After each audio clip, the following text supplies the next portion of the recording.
Good morning. Welcome, folks. This is the Energy and Carbon Management Commission for the state of Colorado. It is Wednesday, April 23rd, 9 a.m., and this is our weekly business agenda. We start with a roll call. Thank you. Commissioner Ackerman, Here. Commissioner Cross, Present. Commissioner Mesner, Here. Commissioner Oath, Here. Commissioner Ray, Commissioner Robbins. Here. Mr. Chair, you have 6 commissioners present. Excellent. Welcome, everybody. Good to see folks once again in a virtual format. Next up on our agenda are commissioner comments. Does any commissioner have comments for the cause? Commissioner Cross? Thank you, Mr. Chair. I'd just like to quickly note that 3 of us were at the Energy and Environment Symposium last week, and I want to again thank Garfield County, Colorado Mesa University, and specifically Kirby Wynn for hosting us. This is the 11th time they've had this symposium, and I think it went very well. I enjoyed the opportunity to speak with people from local governments, some different students, some different regulators from other agencies as well as operators and members of the public. And so I thought it was a very good symposium. We had some great speakers, some great panels to talk about a lot of things going on in our current regulatory environment, both at the state and federal level. And so I thought that was helpful. Also, on Tuesday before the symposium, several West Slope operators, as well as members from ECMC, participated in the West Slope Task Force operator meeting. And I just wanted to also say thank you for hosting that. And I thought that it went very well. We used all of our 2 hours to make sure we went over different concerns related to enforcement, concerns related to inspection issues going on, to make sure that all parties were kind of on the same side. And I thought that it was productive conversations. We came to some understanding on where each side is coming from with respect to different things. And I think overall, the biggest note is that communication is greatly improving. And I hope that continues moving forward, because I do think we're coming to some sensible solutions to make sure that everybody is operating in the best manner possible. Thank you, Commissioner Cross. Appreciate the update. Others with comments?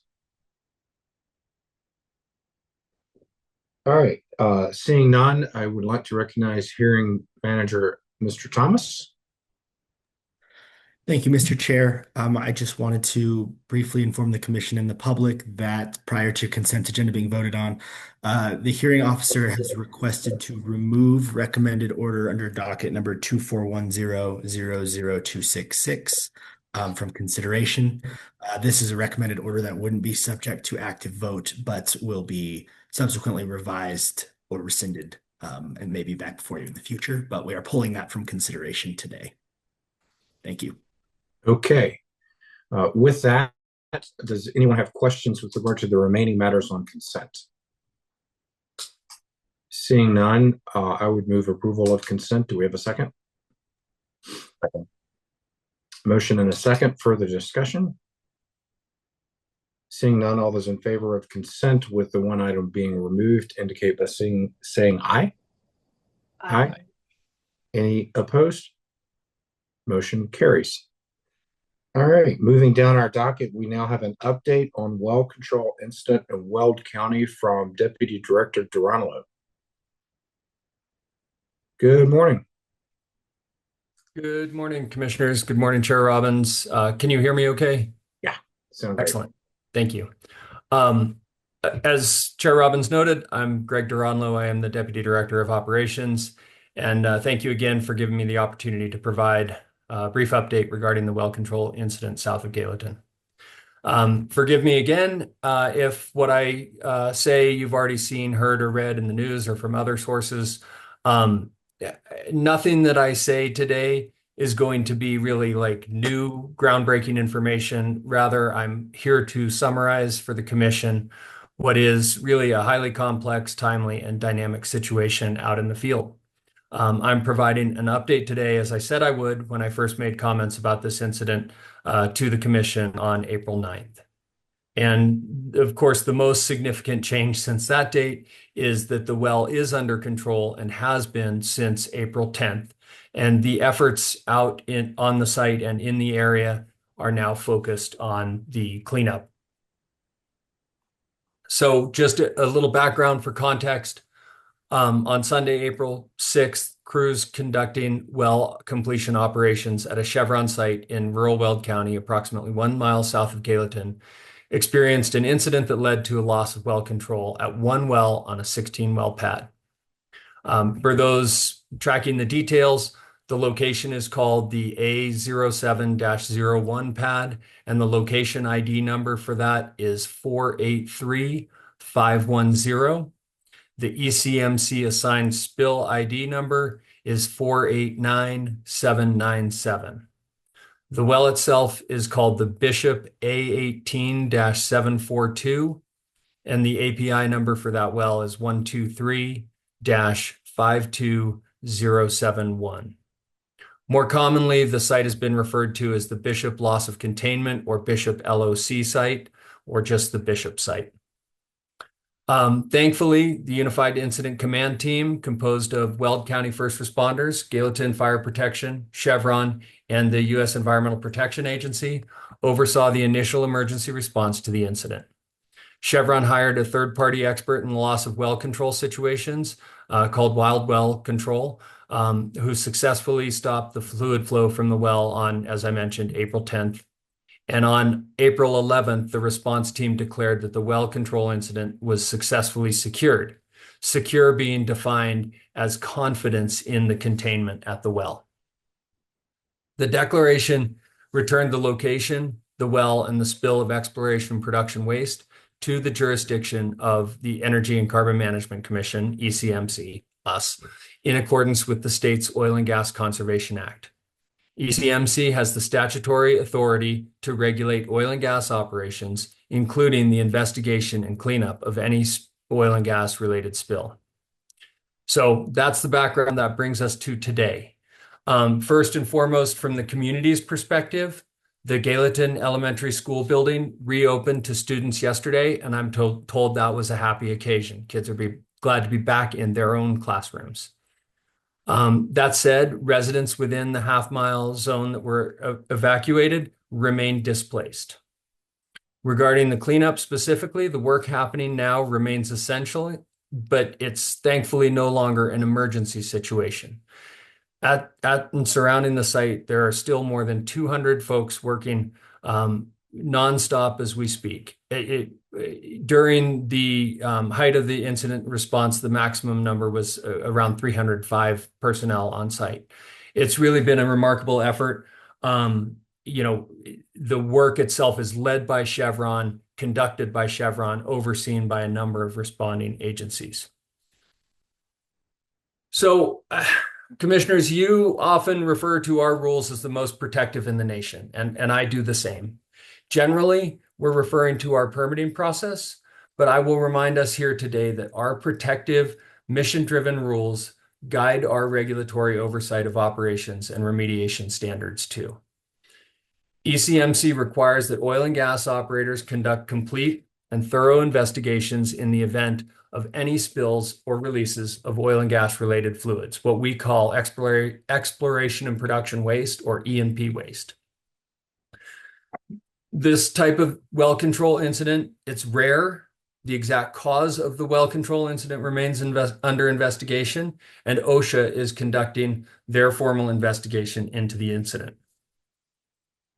As part of our oversight, on April 17th, ECMC approved Chevron's Environmental Sampling and Analysis Plan, or ESAP. It's posted publicly on our webpage that's devoted to the spill. ECMC holds operators accountable to stringent cleanup standards for all spills. And to be clear, ECMC approves remediation plans, but operators execute those plans. ECMC reviews and validates data and testing results until compliance with our rules is obtained. It's a cycle that doesn't end until the remediation meets our protective standards. For non-soil and groundwater surfaces that were impacted by liquids discharged from the well, such as residents or vehicles, ECMC is requiring Chevron to remediate and test until a non-detect threshold is obtained for contaminants of concern. Chevron is responsible for that remediation. Analyses of wipe samples are sort of the standard way of determining whether or not a surface is contaminated. ECMC's cleanup standards for soil and groundwater are codified in Table 915.1 in our rules, which are our cleanup concentrations, and they identify about 50 contaminants of concern that are required to be cleaned up during an incident like this. Chevron's team must determine the extent of the impacts to soil, water, and other receptors, and then demonstrate that they've cleaned those impacts up. And so I also mentioned that there are other regulatory partners involved in this incident, and so I'll take this opportunity to describe what our statutory authority over oil and gas operations and E&P waste does not cover. And so we are extremely grateful to our partners at EPA, who took the lead on evaluating the remediation needed at Willow Creek in accordance with the Federal Clean Water Act, because those are surface waters. They are under the jurisdiction of the Clean Water Act. We're also grateful to our partners at Colorado Parks and Wildlife and the Colorado Department of Agriculture for their work supporting the efforts made evaluating wildlife in the area, as well as livestock and crops in the area. CDPHE, Colorado Department of Public Health and Environment, is supporting Weld County Public Health and Safety regarding air quality and air monitoring. And the efforts on site, as I said, are extensive and ongoing. A lot of work is focused there at the site itself, and a lot of work is spread out in the areas around it. Finally, I will just conclude this update with a big note of gratitude for those responding to this incident, especially internally at ECMC. I've mentioned these names before, but they've just been working tirelessly since this incident began. In particular, from ECMC, Jason Gomez, Adam Burns, Alex Fisher, Kyle Wagoner, Abdul El Najdi have been out at the site. Rick Allison has played a critical role in reviewing the ESAP, and we're now supported by a contractor, Tetra Tech, who's out on site as well. Likewise, I'd like to thank Megan Adamczyk and Kristen Kemp for their outreach efforts with the community and their communication efforts, engaging with community members and the displaced residents there. Again, I want to mention that we have a webpage dedicated to providing information about this incident. It can be found in our library under special projects. Weld County continues to maintain their website on this incident, and Chevron has stood up an independent informational website as well. Both of those external websites can be accessed from ours. With that, I will conclude my remarks on this, and I'm happy to take questions. Thank you very much, Mr. Geronimo. Appreciate your leadership on this front and appreciate the update, and remind folks that all this information is available on our website. I don't have questions. Does any other commissioner have questions for you at this point? All right. Very good update. No questions. Look forward to hearing from you again once new information is revealed. Thank you. All right. Commissioners, with that, we turn to the second page of the agenda. We now are going to take up docket 221200383, an oil and gas development plan. Let's maybe take 5 and get the panelists up and running, and then we'll come back at 9:18.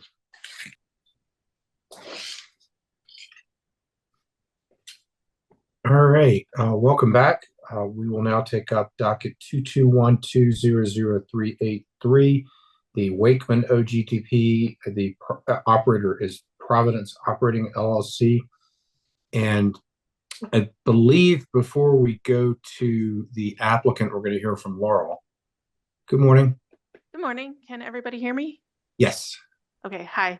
Good morning, commissioners and members of the public. My name is Laurel Faber, and I am the lead location assessment specialist for the Providence Wakeman 20-17 OGDP. I just wanted to take a quick second and note that at my request, Providence has submitted an updated noise mitigation plan and has agreed to 2 noise mitigation COAs that will be added to the Form 2A at the conclusion of this hearing. Thank you. Okay, excellent. Thank you very much.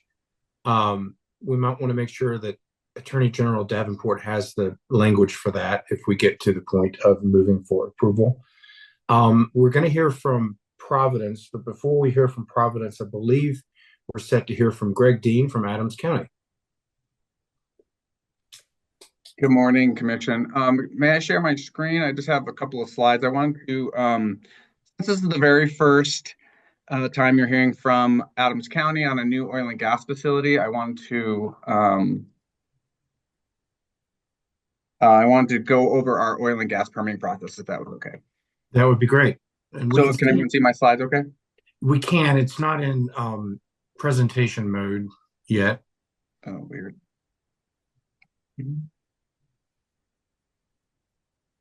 Oh, okay.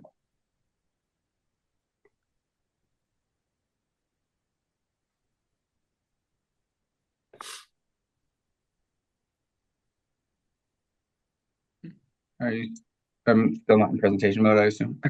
Yeah, now it is in kind of a strange mode. It says slideshow. Now we don't see it. Okay. It's okay.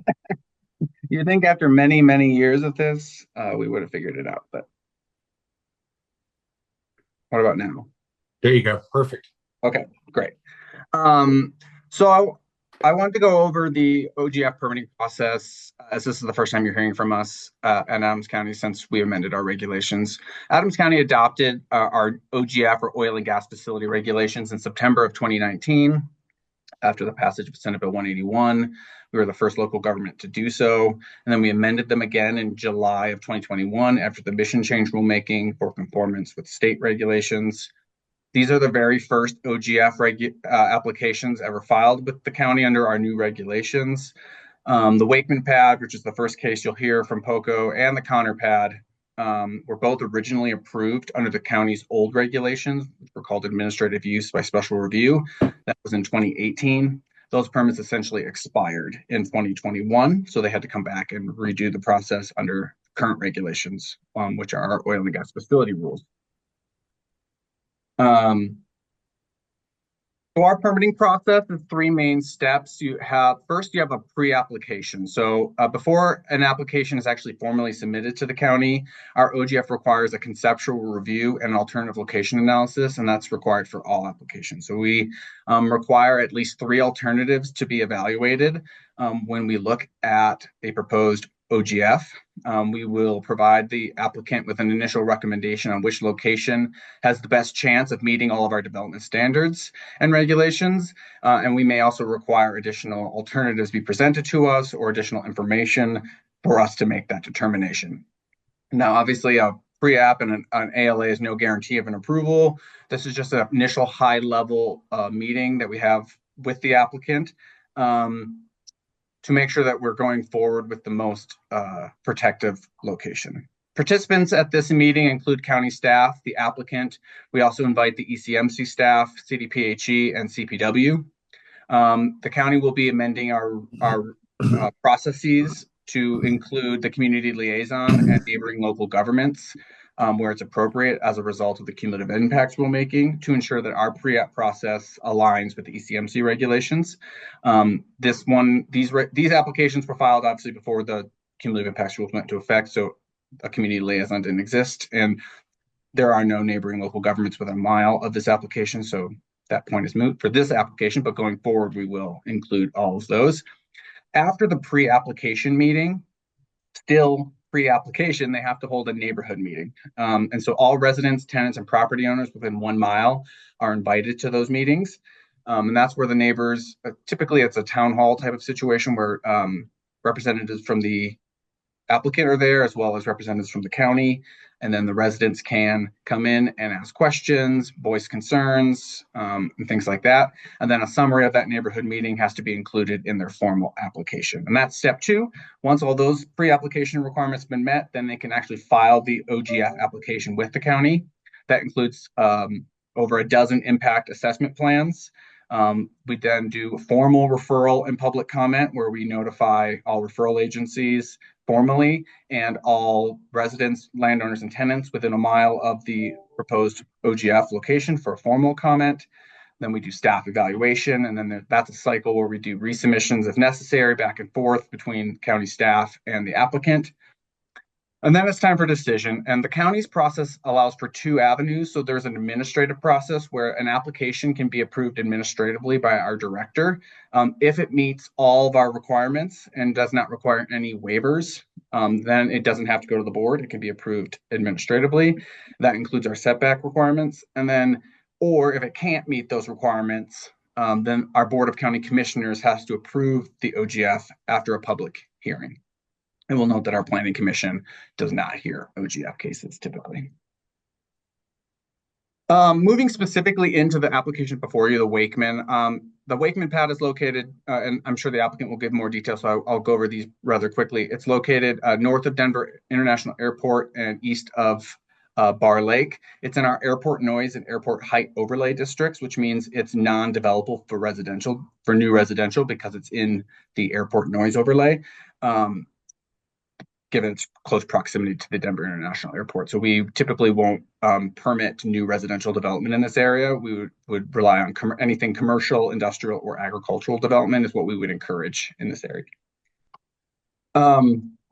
Our setbacks are a little different than the states. So our regulations are 2,000-foot setback from new OGFs to residences, schools, and childcare centers.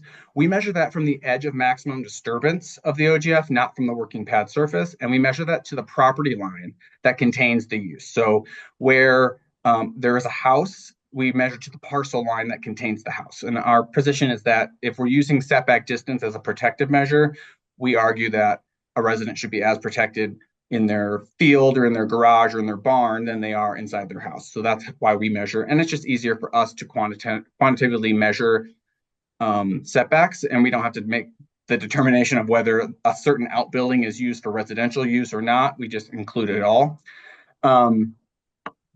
So for this location, there are 8 homes or residents within 2,000 feet, the way that we define setbacks. A site is approvable if closer than 2,000 feet, if they can obtain a waiver either from the Board of County Commissioners or through a 100% informed consent. So if the operator can get 100% consent of all impacted residents within 2,000 feet, then the waiver from setbacks is administratively approved, and that makes the application administratively approvable. If they can't get 100% consent, then it can still be approved. It just has to go to the board. And when it goes to the board, they have to make a substantially equivalent determination. And that's the applicant has to demonstrate that the protections that they're implementing at the site are equal to or more effective to protect public health and safety than the setback distance. So for this application, there are 8 residents or tenants within 2,000 feet, the way we measure. The applicant has 5 of 8 of those consents, so they had to go to the Board of County Commissioners for approval for this application. Traffic is usually our biggest thing. And again, I won't go into too much detail because I know the applicant will be covering a lot of this. But we, as part of the review of the 2 applications, the Connor and the Wakeman, because they're so close to each other, they're only a mile apart from one another. They will be utilizing different access roads. So this is the haul routes that are approved for each location. And you can see they are not the same. They are not allowed to use any roads they want. They have to use the haul routes that are approved by the county.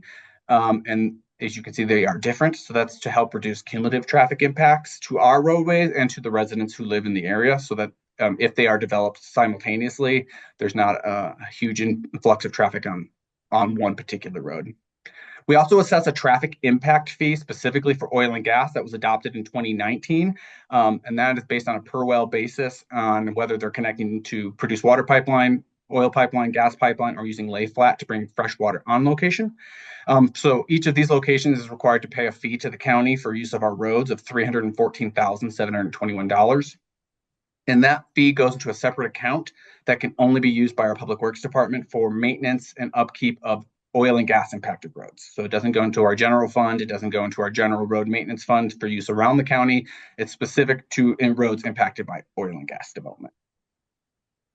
I mentioned our impact plans and our best management practices. I won't go over all this in detail, but they submitted over 12 mitigation and impact assessment plans. Those are listed on the screen here. We also required a myriad of best management practices as conditions of approval of the county permit, including the use of electric drilling rigs, the use of crude oil pipeline and gas pipeline is a requirement. And if the pipeline goes down, they have to shut their facility in. If the grid power goes down, they have to stop drilling. We have continuous noise monitoring requirements during pre-production operations. We also have water well sampling within a half a mile of this site instead of a quarter of a mile as required in the state rules.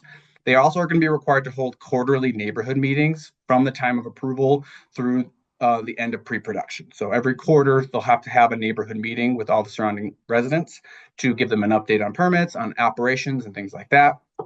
They'll have to have remote facility shutting capabilities and then the use of Tier 4 bettered engines. So this went to the public, to our Board of County Commissioners. It was approved on March 18th by a vote of 4-1 with one waiver. That's the waiver for the residential setbacks. 6 conditions precedent. So our conditions precedent are things that must be done before we even give them a notice to proceed to build the pad. So things they have to do before they build the pad, which includes pay their traffic impact fees, get state approvals.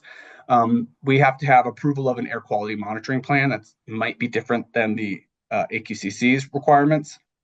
They also have to get final drainage and access easements from the county. And those are all things that are required before they can even start construction. There are 25 conditions of approval. I've kind of touched on the high level ones. That includes the pipeline, the use of electric drilling rigs. And this OGF expires on March 18th, 2028. Under our old regulations, the drilling of one well would hold their county permit forever. That changed in 2021. And now on March 18th, 2028, any wells that are not in production, that is, they have not spud, they are in production, they expire. So they would have to come back to the county for a new approval after March 18th, 2028 to drill any additional wells off of the Wakeman pad. And that's all I have for this one. I do have a small presentation on the Connor as well once we get to that location.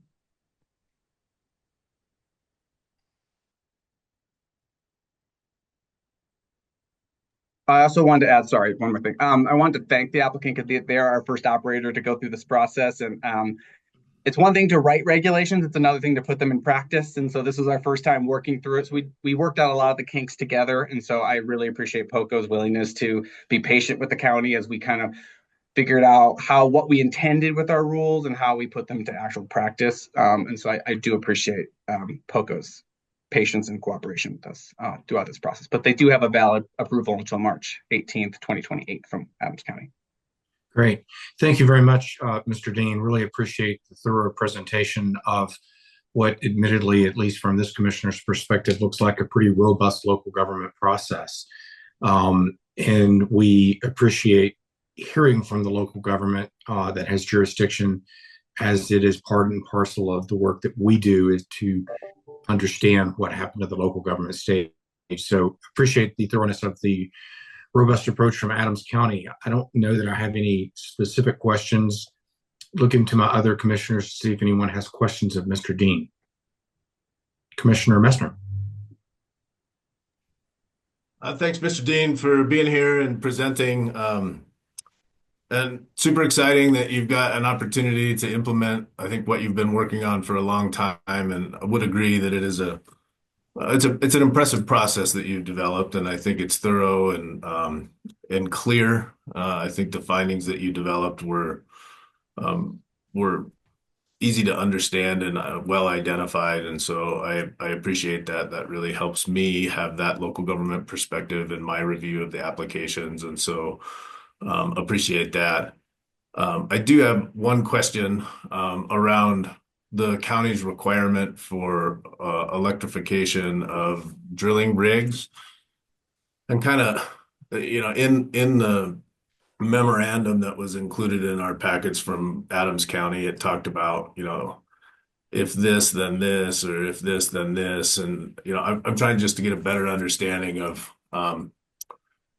like how the county intends to handle a situation where there's a temporary inability to access that grid power, or maybe walk me through that a little bit so I better understand how the county intends to see that all work.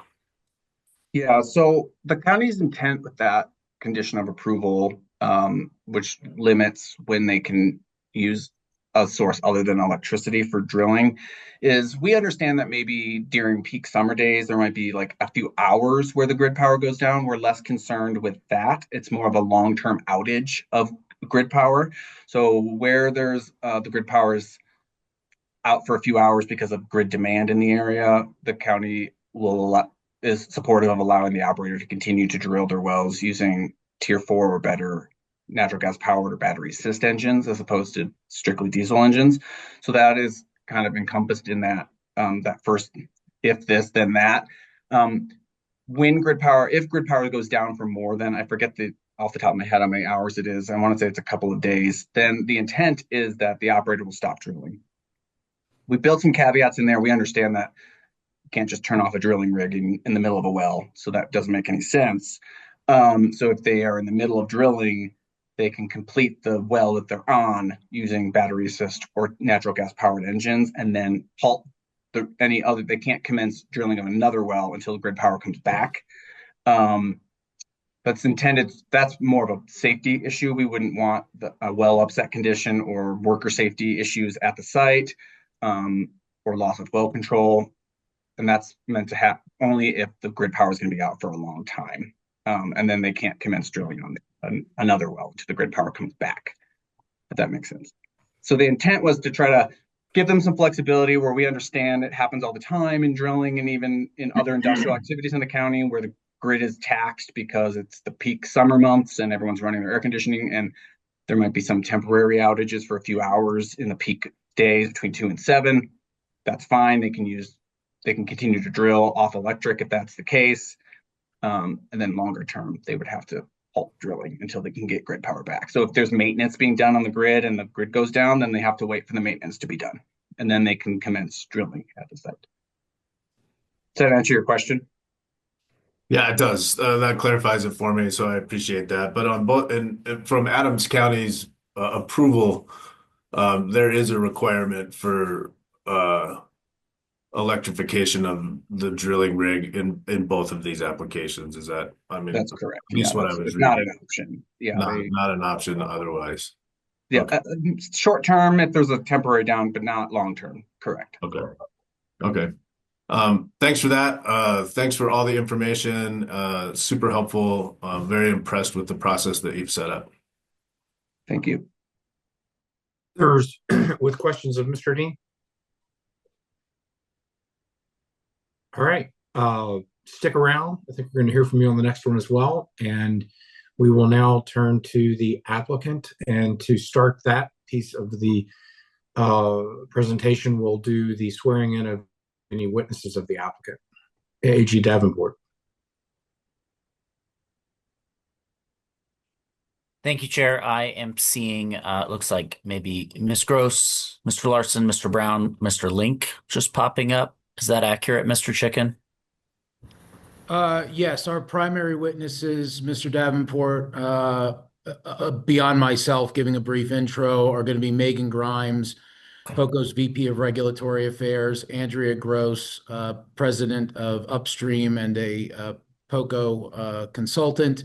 And then as needed, we also have Allison Boyes, POCO's VP of Land and Business Affairs, Scott Larson, POCO's geologist, Michael Link, POCO's engineer, and Devin Brown, POCO's VP of Operations, who are attending the hearing just in case there's questions from commissioners that require a response in those disciplines. Thank you. I'll probably just swear everyone in so we don't have to go back in case there's a question that. Sounds wonderful. Thank you. I'll start with Ms. Grimes. If you could please raise your hand, state your name, and say that you swear to tell the truth. Megan Grimes, I swear to tell the truth. Thank you. Ms. Gross. My name is Andrea Gross, and I swear to tell the truth. Thank you, Mr. Larson. You're on mute, sir. My name is Scott Larson, and I swear to tell the truth. Thank you, Mr. Brown. My name is Devin Brown. I swear to tell the truth. Thank you, Mr. Link. My name is Michael Link, and I swear to tell the truth. Thank you, Ms. Boyce. Allison Boyce, and I swear to tell the truth. All right, thank you. All right, Mr. Chicken, you are recognized. Thank you, Mr. Chair. Just a brief little background here for the benefit of recollection for commissioners who were here at the time, and background for those newer commissioners that have recently joined the ECMC. This application for the Wakeman OGDP was originally heard by the commission on March 27th, 2024. We request the approval of a new ECMC Form 2A for the Wakeman 20-17 pad and authorization for up to 16 horizontal wells. This application does not have any associated spacing requests with it. As of that March 27th, 2024 hearing date, POCO had applied for but had not yet been granted a local permit from Adams County for the Wakeman pad. Mr. Dean, similar as today, also appeared on March 27th, 2024 and provided testimony regarding the then status of that local permit with the Wakeman pad. At that hearing, POCO gave testimony, confirmed that the Wakeman pad had we went through a full presentation on all of the relevant OGDP items, but I think relevant for purposes of this background is that the Wakeman pad has 5 RBUs within 2,000 feet of the working pad surface. At the time of the March 24 hearing, POCO had obtained consents from 3 RBU owners, but despite multiple interactions and communications with the other 2 RBU owners and/or tenants, those owners declined to provide informed consent, but they also did not protest the Wakeman OGDP. They didn't provide any public comment and didn't otherwise appear at that March 2024 meeting or hearing. Literally just they didn't want to support, they didn't want to protest, they just didn't want to do anything either way. Accordingly, at that hearing, POCO sought the substantial equivalency for those 2 RBUs with whom informed consent had not been obtained. And at the close of evidence, I think it's fair to say that there was no opposition to approval from either Mr. Dean, ECMC staff, the director, who also provided a conditional approval, or the chairman. However, at that hearing, former Commissioner Karen McGowan did express concerns regarding the substantial equivalency factor relating to the position of Adams County concerning this Wakeman pad. And the result of that concern was a vote to continue the Wakeman OGDP application indefinitely pending the approval or denial of the Adams County local permit for the Wakeman pad. As Mr. Dean noted, on March 18th, Adams County approved that local permit, and as I'm sure the commissioners have seen in Adams County's submissions for both this and the Connor, which we'll handle next. They filed that approval and its approval resolution with all of the requirements in there, many of which are in excess, as I think Mr. Dean pointed out, the water sampling. POCO has agreed to several conditions of approval that are in excess of what would be provided for under ECMC rules. And so I think really the purpose of the hearing today is to advise, first and foremost, the ECMC, the Adams County approval, local permit, provide answers to commissioners, for any existing questions regarding the Wakeman OGDP. And there haven't been any substantial or material changes to the testimony and evidence presented in March of 24, although I will give you one in a second. And then respectfully request the vote of the commissioners to approve the Wakeman pad. The one material change, I think, that's important for this situation, given that the continuance was brought about by informed consent. In the interim year, POCO has been able to obtain informed consent from the other two RBUs that didn't have that informed consent back in March of 24. But there's a little bit of a hitch here. One of those informed consents was actually from the owner. The second informed consent is from a tenant named Doran, and Mr. Dean's exhibit showed this. There's under the county rules, there's 7 RBUs. Under ECMC rules, there's 5. And so we did get consent from the tenant, Doran, but we did not get consent from Diaz, who was the owner of the property that tenant is occupying. And I realize this is a weird thing to say, but Diaz doesn't, or I'm sorry, Doran doesn't even know how to find Diaz. We have not been able to find the actual owner. And so what we have is 5 RBUs, consent from the owner of 4 of those RBUs, and consent from the tenant, but not the owner of the 5th RBU. So I believe that puts us, continuing in the substantial equivalency box as to that one owner that nobody, including the owner's own tenant, can locate. And so, with that, we have come, POCO has come today prepared with slides to put on a full presentation if necessary. We'll leave it to the discretion of the commissioners and their administrative time if they want to go through questions and answers, have pointed questions. If they want the full presentation, we're happy to do any and all of the above. We just wanted to come prepared today. So with that, I don't have any other further comments, and barring any questions from me, I will call our first witness.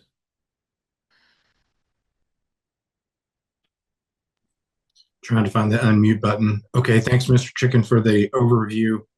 I'm not seeing questions, so we'll go ahead and hear from Ms. Grimes. Thank you. I will call Ms. Grimes as POCO's first witness for regulatory testimony.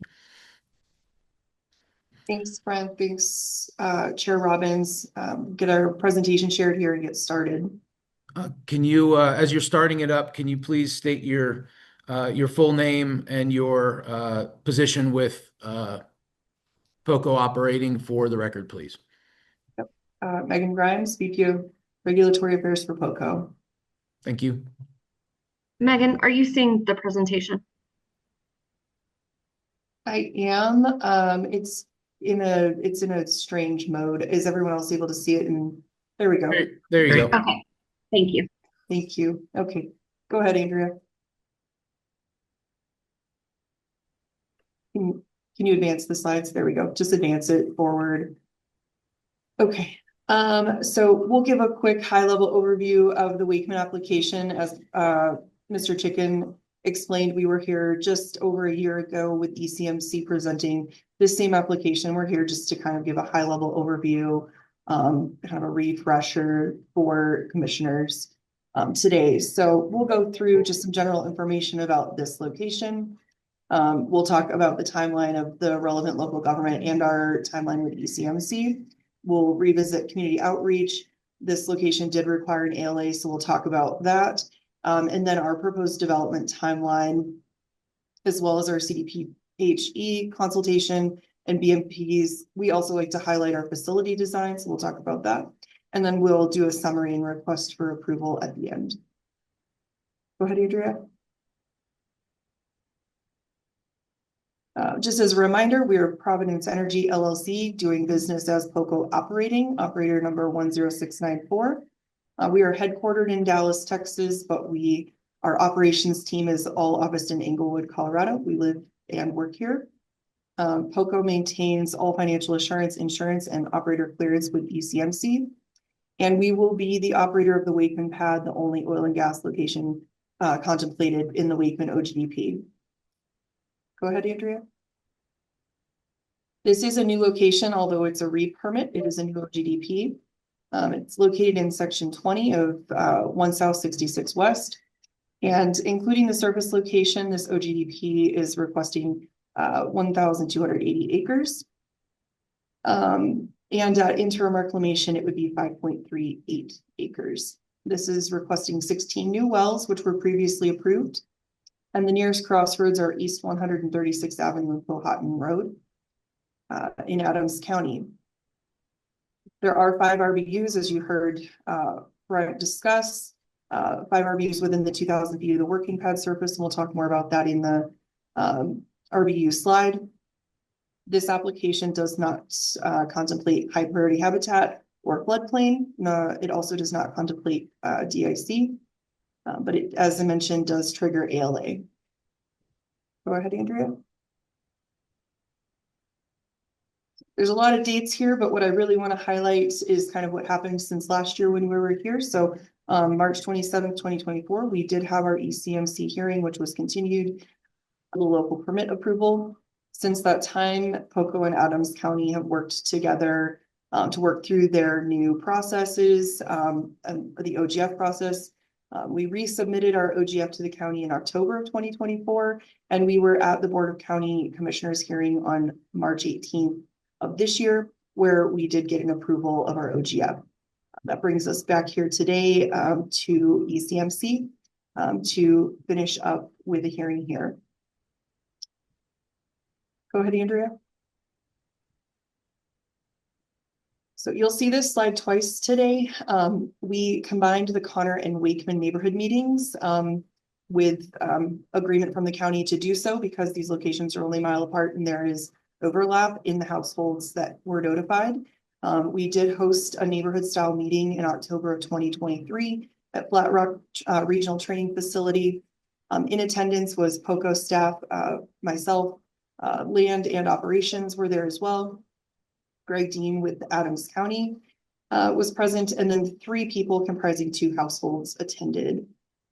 All parcel owners within 1 mile of the parcel where the OGDP is located were invited to attend the neighborhood meeting. Discussions included road improvements, royalty payments, and noise impacts. Go ahead, Andrew. Okay, Brent did a pretty extensive job explaining RBUs, but I'd like to just walk through it briefly one more time. At the hearing last year, we had 3 of 5 informed consents. As of today, we have 5 of 5. As Brent mentioned, the 5th informed consent is from a tenant. The owner of that RBU we have not been able to locate that person, even with help from the county with additional phone numbers and addresses. We have not been able to make in-person contact with them. And the tenant of the home only has a PO box to mail their check to. So this is a kind of an odd situation. However, the tenant was happy to sign informed consent, no issues or concerns there. So happy to entertain questions about that when we get to the question portion as well. Go ahead, Andrea. The Wakeman OGDP does trigger the ALA process. You can see in the boxes on our map, we've got orange boxes identifying the alternate locations that were considered, and the yellow box is the Wakeman surface location. For various reasons, we maintain that the Wakeman surface is the most protective of public health, safety, welfare, wildlife, and environment. But I'll just briefly talk about the other 3 locations, starting with number 3, which is the furthest to the west. It is actually only 1 parcel away from the Connor surface, which is not marked on this pad. And so for cumulative impact reasons, we didn't pursue that location. Just in our opinion, didn't make sense to do so if we could move that a little further away. Alternate location number 2 is an active agriculture parcel, and it's also considering, and I believe under contract for solar panels at this point. So also not a good alternate location for this development. And then alternate location number 1, which is the furthest to the north and the east, kind of cuts that unit in half and would likely require 2 pads instead of 1 to develop the same minerals. All of these have RBUs within 2,000 feet, some of them much closer, including number 3, which has an RBU 849 feet from what would be the working pad surface. And so for all of those reasons, as well as having a good working relationship with the Wakeman surface owner, we pursued the Wakeman location, which is what we're presenting today. Go ahead, Andrea. I want to start off by talking about the development timeline by saying that while this is a phased proposal, POCO would have electrification as well as pipeline takeaway for phase one. That would be day one, phase one, no operations without electrification or pipeline takeaway. We do intend to drill and complete 16 wells in 2 phases, and our commitment to using an electric drilling rig does limit availability of grid power, and that's why we're proposing the 2 phases. We've worked with power in the past on a project in Brighton, and they offer blackout windows as well as opportunities to use the grid for electric rig drilling. And so with those windows, it makes it challenging to complete the full project without phasing. Go ahead, Andrea. Just want to briefly touch on our CDPHE consultation from Wakeman. This one was completed in 2023 with Tessa Sorensen. None of these have changed since the BMPs that we've agreed to have not changed since we were here last year. And one thing I would point out, since you're going to hear consecutive applications that are similar, Wakeman has 31 BMPs listed. Some of those have been updated as a requirement in the CDP consultation now. And so you'll see that the number of BMPs committed to is less in our next application, but that's because some of these are actually required now.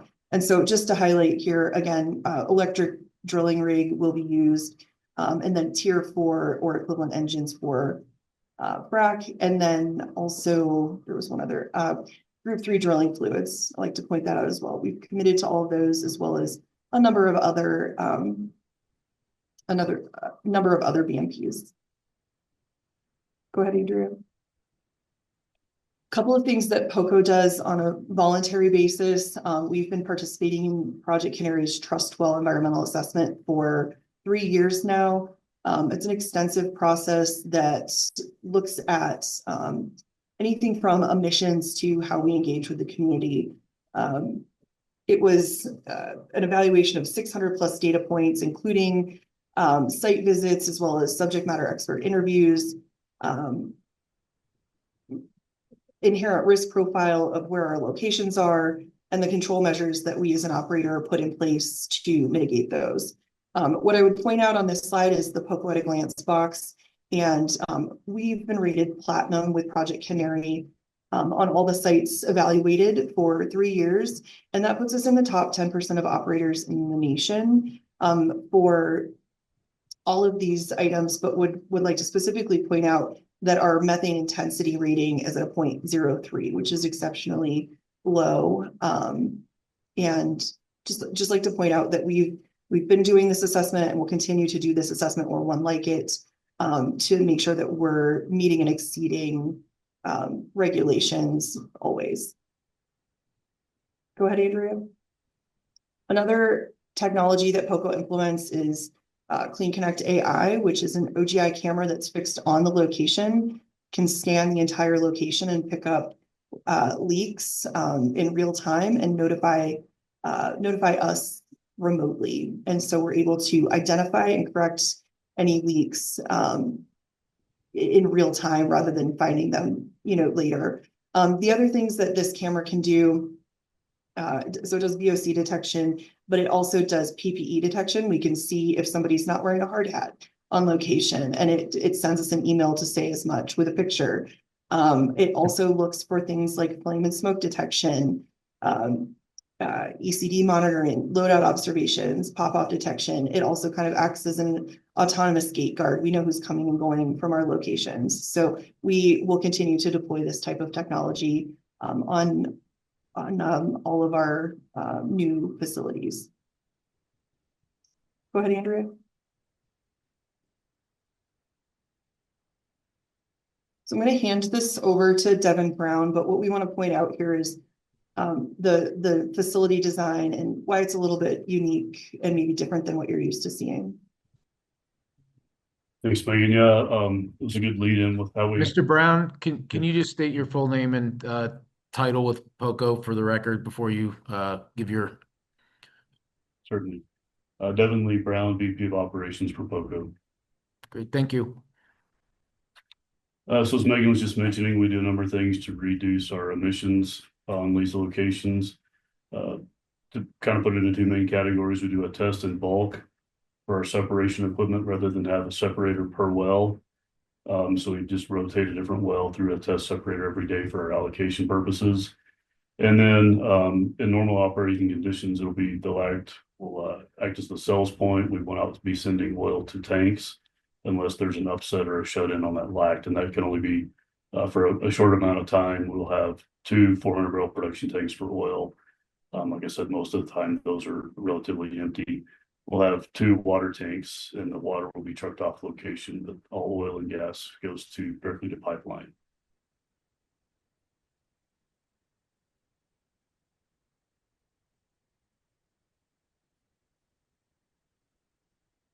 Thanks, Devin. So in summary, POCO believes that the Wakeman oil and gas location is protective of public health, safety, welfare, environment, wildlife resources. The application is supported by Director Murphy's March 21, 2024 recommendation for conditional approval. And Wakeman includes best management practices to avoid, minimize, and mitigate temporary impacts to the surrounding environment. With that, POCO respectfully requests approval from the ECMC Commission of the Wakeman OGDP. Happy to answer questions. All right, thank you for the presentation. Commissioners, the panel is open for questions. Commissioner Oath? Thank you, and thanks very much for the recap. That was much appreciated by myself since I was one of the commissioners not here a year ago. So appreciate you providing that overview as well as the work that has been done, particularly with the county over the past year. I think I just have two questions. So one is at the start of this matter, the ECMC staff noted that there were two additional BMPs related to noise mitigation. Can you please kind of expound on what those are in detail? Absolutely. So there were two COAs. One is that we would conduct continuous noise monitoring. Happy to do that. The other is that we would conduct a new ambient noise survey 30 to 90 days prior to construction at this location. Okay, great. Thank you. And then I guess at this point, given that you have obtained informed consent from 4 of the owners and the 5th being the tenant, are you seeking approval having informed consent or still under the substantial equivalency? So we believe it's still substantial equivalency since we don't have the owner. However, wanted to point out that the people who would be affected by the operations have signed the informed consent. Thanks, I appreciate that clarification. Absolutely. Thank you. And Commissioner, that was what I was trying to get at. Technically, the rule would say, no, we don't have informed consent from the owner. The rule would technically require that. But that I was going to add the same thing, which is the party in possession, the person living in that RBU has consented. And neither us nor that person can find the actual owner of that structure to get the informed consent. Yeah, it's as you said, an odd factual scenario for a tenant to not be able to be in contact with their landlord. Yeah, apparently the Dorans put a check in the mail to a PO box once a month, and that's their rental agreement with the Diaz owner. We don't know more than that. And given that you're still seeking approval under substantial equivalency, I don't know that this isn't a critical factor, but is it a long-term lease for these tenants? I believe they've been living in the home for, I believe, 5 years. I would look to Allison Boyce to confirm that. Allison, are you able to pop on and confirm? Yeah, sorry. Yes, the tenants have been in the home for 7 years with a long-term lease, no intent of moving. And to clarify further, the landowner,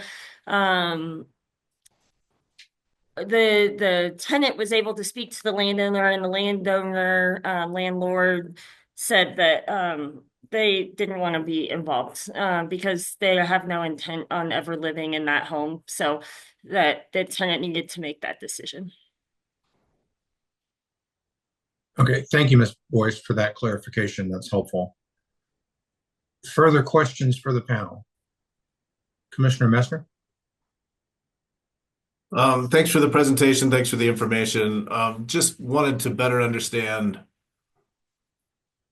were there any changes in BMPs or operations that were that happened as part of the local government process or anything between the last hearing and this hearing that would change any of your calculations associated with Form 2B or updated information associated with that?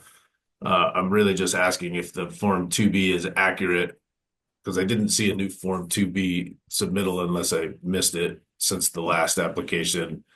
And it seems like there was some changes in BMPs, but I could be also conflating the Wakeman and the Connor. So Thank you for the question, Commissioner Messner.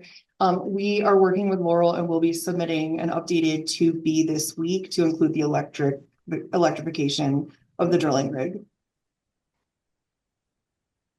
Ms. Grimes, that's for consistency between what the county is already requesting, and we're just making our state 2B match equivalent to the higher level that the county is requesting. That's correct. yeah, the Form 2B just needs to reflect what you're doing operationally, irregardless of whether it's a county BMP or a state BMP. And so that's why I'm asking whether it was accurate or not. So thank you for the question.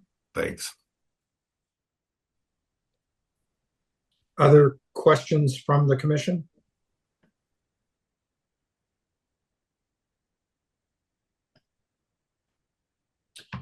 Okay, I'm not seeing further questions. We're moving to deliberation stage. Does anyone desire to initiate deliberations?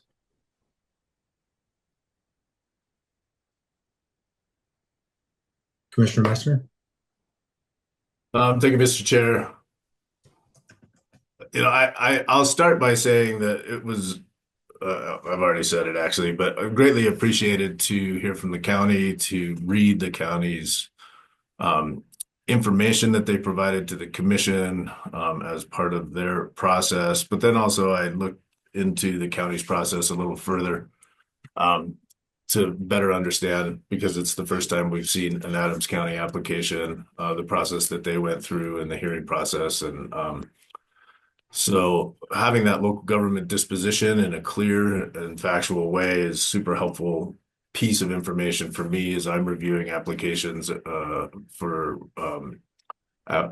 applicability to our rules. And I think that the processes in this situation worked well together. And so I see an application that has evolved since the first time we saw it to today to be an approvable application, both at the local government level as well as the state level. I do think that the BMPs that are provided do meet the substantial equivalency requirements that we have to review it by under 604B4. I think the additional requirements that the county placed on it did help this application meet the substantial equivalency requirements. And I also acknowledge that there were significant efforts made to get 100% informed consent, and there was some challenges with one of them, and the fact that there was substantial compliance with the substantial equivalency, I thought was an important factor as well. So I would be in support of approval for this application. Thank you, Commissioner Messner, for the deliberative thoughts. I agree with you on all of those fronts, and again, express appreciation to Adams County and to the applicant for moving forward with the county ahead of our reconsideration of the matter. Others with thoughts? Commissioner Oath? Thanks, Mr. Chair. And actually, I really don't have much to add. I appreciate Commissioner Messner's comments. He articulated my thoughts very well and very thoroughly and hit all of the points. I too am in agreement, and so not to preempt other comments or deliberative thoughts by fellow commissioners, but would be willing to make a motion for approval. And it sounds like we're looking at conditional approval. Okay, so I think the motion, so we'll take that as a motion for approval, and that would include the two additional conditions of approval reflected by staff.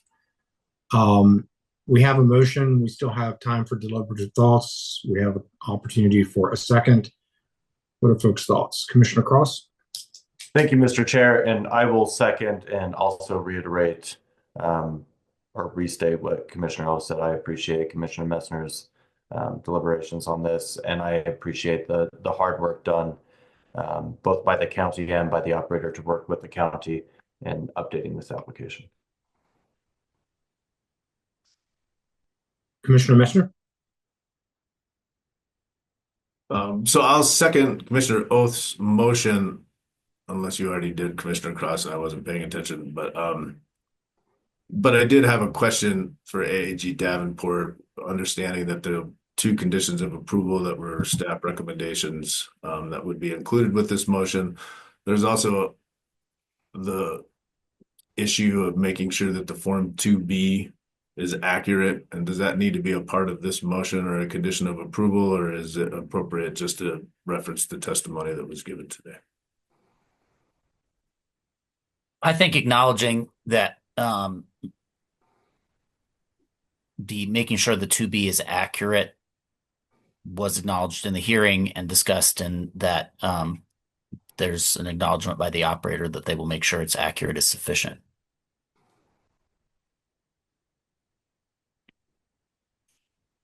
All right, we have a motion and a second. Is there further discussion on the motion? Seeing none, all those in favor of the motion signify by saying aye. Aye. Any opposed? Motion carries. All right, let's take 5 and then we'll return for the second POCO OGDP. Let's return at 10:15. Okay, welcome back. This is the Energy and Carbon Management Commission, April 23rd hearing at 10:15. We now will take up docket 240500107, another Providence Operating LLC OGDP. This is titled the Connor OGDP. And as we did with the last one, I think we're first going to hear from Greg Dean from Adams County. Thank you. I'm going to share my screen again, and can everyone see my slides? Yes. Mode. So this one will look, it's very similar to the last one. I won't go over our process because you are now well versed in our process. The Connor pad is located just a mile to the east of the just approved Wakeman pad, near the intersection of Gun Club and 136th Avenue. Again, north of Denver International Airport and east of Bar Lake. This site is also in the airport noise and airport height overlay districts, which again, in the county's regulations, disincentivizes new residential construction. And we explicitly prohibit the subdivision of land for residential subdivisions. So that's prohibited explicitly. So there won't be any new dense residential development going on in this area.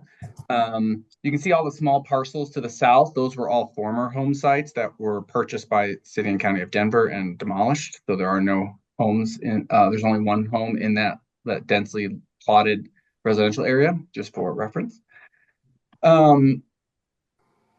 Again, setbacks, same thing, 2,000 feet from schools. Again, we are aware that at the state level, this site does not have is outside of 2,000 feet from the nearest house. The way we measure setbacks, there are 4 homes within 2,000 feet.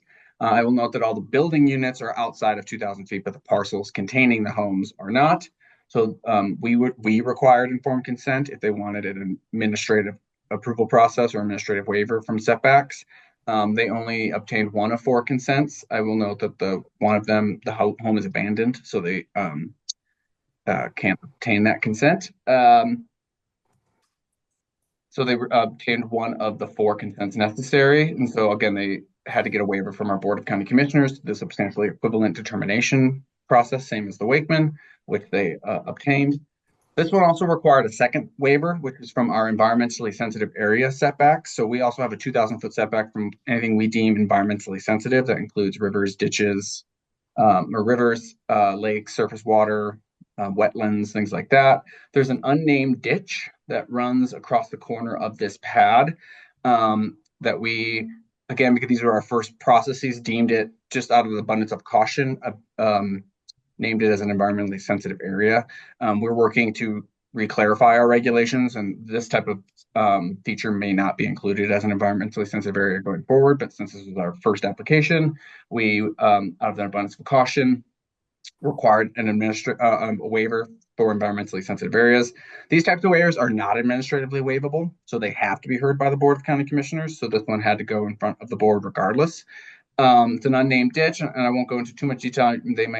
The applicant may address it. It's not a designated or jurisdictional wetland. It's not a high priority habitat and not within our natural resource conservation overlay district.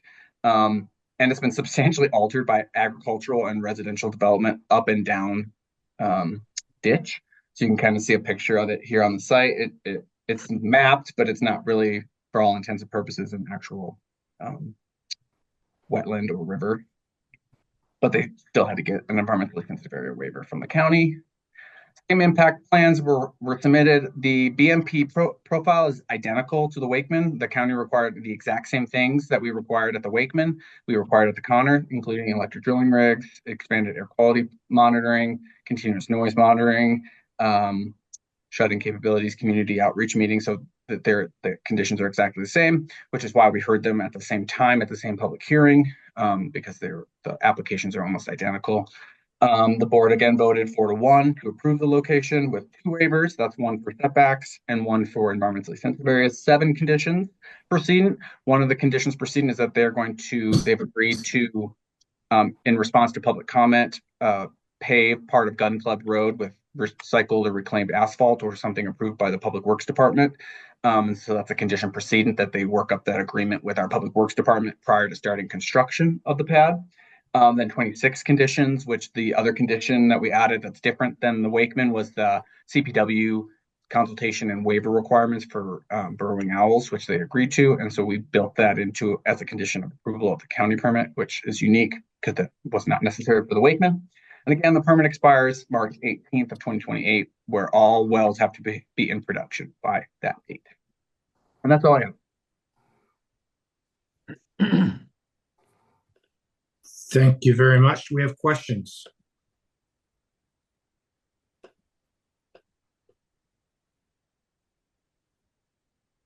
All right, seeing no questions. Thanks again, Mr. Dean. Appreciate it. Mr. Chicken, are your witnesses the same as the previous matter? Yes, Mr. Chair, they are same exact folks, same, and still all on the line and still all sworn unless Mr. Davenport would like to swear them again separately for this matter, but I think we'll recognize the fact that they were sworn in for the last hearing and they remain under oath for this hearing, and you are now recognized to provide whatever overview you would like to do. Great. Thank you, Mr. Chair. The Connor OGDP was filed on April 30th, 2024, passed through ECMC internal review in September, October, November 2024 at various different parts of those reviews. Completeness determination was issued on February 6, 2025, and the ECMC director's unconditional recommendation for approval was issued on April 3rd. This application requests the approval of a 2A for the Connor 1918 pad, authorizing up to 16 horizontal wells on that pad. This application does have an amendment of the existing ECMC spacing order, which is a 1280. to just adjust setbacks, decrease the number of wells authorized in that unit, and provide for additional subsurface formation coverage. And then there is a second spacing application to establish a new 960 acre drilling unit. And so on balance, there was an existing 1280 spacing unit with 16 wells, and we have just now taken those 16 wells and spread them between the existing unit and a 960 acre immediately adjoining unit, because that's going to better protect correlative rights, avoid waste, and minimize impacts, as well as help us get to more lands from this pad rather than having to put other pads in the area. POCO's presentation will more fully cover this, but this OGDP contains no RBUs within 2,000 feet of the Connor pad working surface under ECMC rules. It is not located in a floodplain. It contains no high priority habitat. It's not located in a disproportionately impacted community, and the ECMC rules do not trigger any alternative location analysis. And I will underscore Mr. Dean's comments regarding the quote unquote unnamed ditch. I appreciate that this is the first rodeo, if you will, for the county for getting OGFs approved, the Connor being the second one ever approved by the county under its new regulations. And I appreciate the county going slowly and carefully in terms of making sure that those new rules were being implemented correctly. So while I think the acknowledgement of the ditch is definitely something that is in keeping with those rules, I think the commissioners need only look at the picture of the ditch that Mr. Dean provided and recognize that it is an aquatic species waiver. It is, we've gone a lot. POCO's gone a long way out of its way to make sure that drainage remains by, and Ms. Grimes will explain, the outside edge, the corner of that of the pad where you see that ditch goes through now has an extensive drainage system required that will protect that ditch, whether it was dry or in periods of wetness after a heavy rain.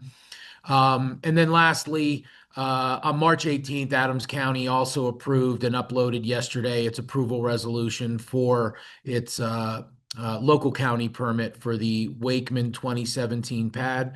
And therefore, barring any other questions, I would call Ms. Grimes as the first witness.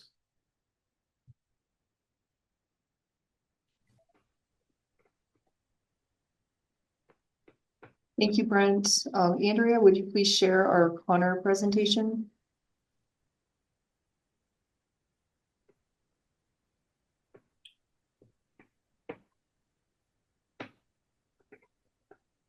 Perfect.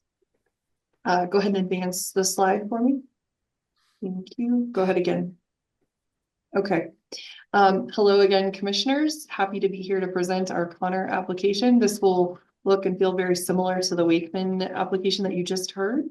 So we'll move through it at a fairly high level and address items that are specifically unique to this application, and then happy to answer any questions you have when we complete the presentation. We will go through the relevant local government ECMC timelines again, community outreach development timeline. We will touch on our CDPHE consultation and best management practices. We would like to highlight call routes and traffic in this application, and those will be inclusive of the Wakeman, since these are related applications. As far as traffic goes, we'll also talk about our CPW consultation and the waiver for the mapped water feature, and then we'll touch briefly on our facility design again, which will be identical to the last application. Go ahead and advance the slide, Andrea. I think I'll forego this slide. Thank you. Okay, the Connor OGDP is a new location. It's in section 19, 1 South 65 West. This OGDP, including the surface, contemplates 2,127 acres. and will be about 8 acres during drilling, construction, completion, and flowback. And interim reclamation at 5.65 acres is requesting 16 new wells, which were previously approved. And the closest crossroads are East 136th Avenue and Gun Club Road. As you know, the relevant local government is Adams County, and there are 0 RBUs within 2,000 feet of the working pad surface for ECMC definitions of RBU. And this does not trigger high priority habitat or floodplain, does not trigger DIC, and does not trigger ALAs. This one is a fairly streamlined application. Go ahead, Andrea. Go ahead again. Brent really touched on, sorry, back up one. Brent touched on our timeline, but we'll just briefly show the dates here and reiterate that we had our Board of County Commissioner hearing with Adams County on the 18th of March. We did receive Director Murphy's recommendation on April 3rd, and we are here today for ECMC hearing for the same application. Go ahead.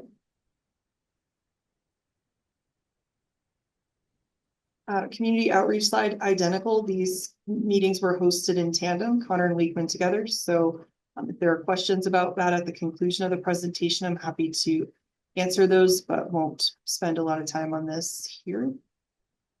Go ahead, Andrea.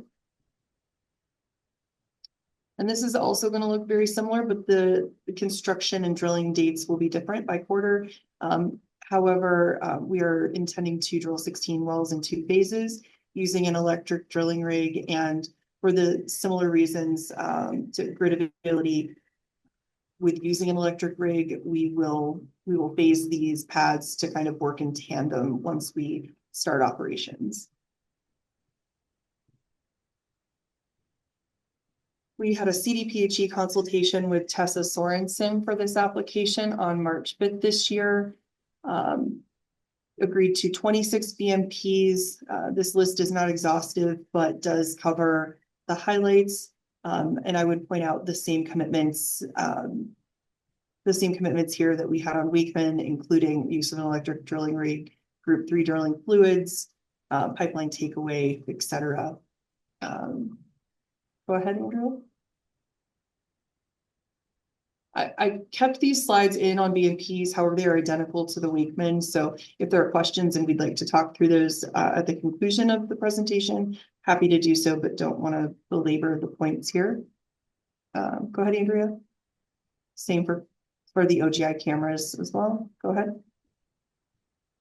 This is where I really want to spend a little bit of time. And while we've already been through the Wakeman application, I'd like to show this map and kind of point out that the haul routes were designed to be unique to reduce the cumulative impact of truck traffic on the roads, as well as to the impact to residences.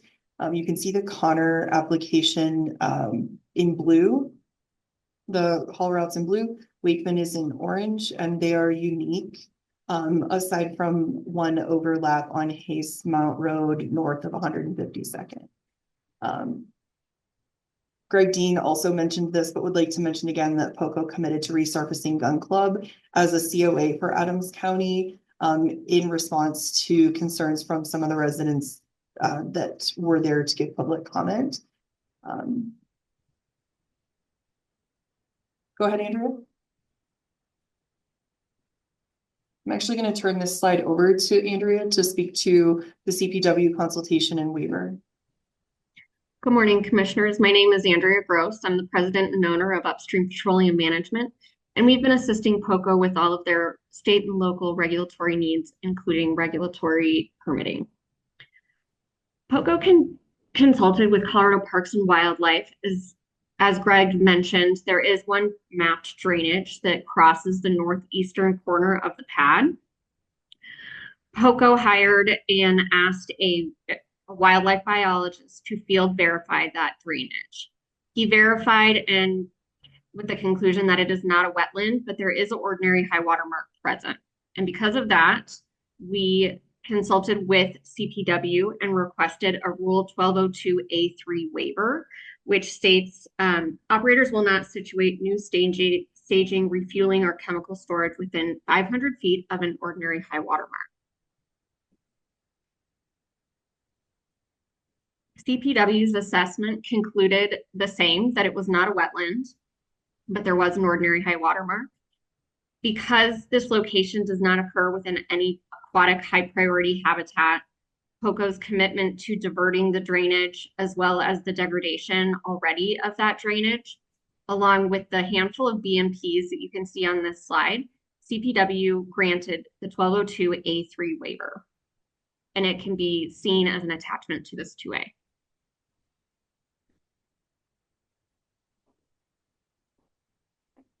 Thank you, Andrea.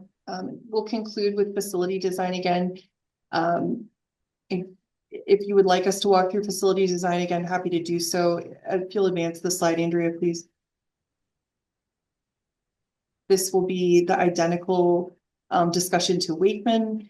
This facility would be 4 tanks for 16 wells, 2 oil, 2 water, with the exact same process flow for production. If we want to have more discussion about that in the question portion, I'm sure Devin would be happy to answer them. Go ahead, Andrea. Go ahead. So we'll just finish up with a summary and request for approval. Connor Oil and Gas location is protective of public health, safety, welfare, environment, and wildlife resources. The application is supported by Director Murphy's April 3rd, 2025 recommendation. And this application includes best management practices to avoid, minimize, and mitigate temporary impacts to the surrounding environment. With that, POCO respectfully requests approval of the Connor OGDP. Thank you very much for the presentation. Once again, commissioners, the panel is open for questions. Commissioner Ackerman. Thank you, and thanks for the presentation and for the work done with the county. I wanted to reiterate that as well. I just wanted to chat a little bit about burrowing owls and clean up a little something there. I appreciate your work on that and committing to a survey. My understanding is that was kind of a late breaking condition with CPW, and just wanted to thank you for working with them on that issue. You know, it's implicit that if burrowing owls are found, then there would be a follow-up action since it's a state threatened species, but I didn't find any follow-up action in the materials, including the wildlife plan. I think that's simply because it was late breaking and the operator was just complying with CPW's request on this issue. But I wanted to propose an additional COA that if any burrowing owl is actually found in those surveys, that POCO will report its pertinent data to CPW and will consult with CPW to formulate a burrowing owl plan that ensures compliance with state statutes and regulations regarding threatened species. While that might be implicit, I think it might be important to include here to make sure that that pathway is followed up on if they're found. Are you amenable to that, or do you have any concerns with that? No concerns, Commissioner Ackerman. Happy to have that added. Yeah, I believe that was likely your implicit commitment anyway. So thank you so much. I appreciate that. I don't have any further questions. Thank you, Commissioner Ackerman. Appreciate the catch. Others with questions for the panel? Commissioner Messner. Thank you, Mr. Chair. Just a similar question to the Wakeman. Is there any updating in the Form 2B that needs to happen on this one? Any changes that have occurred as part of the local government process that may modify any data that was included in the Form 2B? Thank you for the question, Commissioner Messner. I meant to mention that in the presentation, we will be updating the 2B to include electrification of the drilling rig. Okay, thank you. Other questions from commissioners to the panel?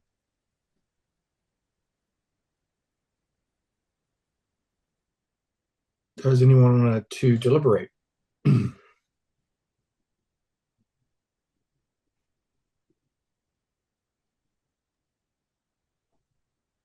Commissioner Ackerman? Thanks, Mr. Chair. I don't have any deliberative comments and don't see any from my fellow commissioners. I don't mean to cut that off if there are, but I'm happy to make a motion to approve this OGDP as presented with the COA additional that I mentioned. And the language for that would be, if any burrowing owl is found, POCO will report its pertinent data to CPW and will consult with CPW to formulate a burrowing owl plan that ensures compliance with state statutes and regulations regarding threatened species. Second. Motion and a second. Further discussion on the motion? Seeing none, all those in favor of the motion signify by saying aye. Aye. Any opposed? That motion too carries. Thank you very much, Mr. Chicken, and to the panel and to our staff for the behind the scenes work that got us to this point.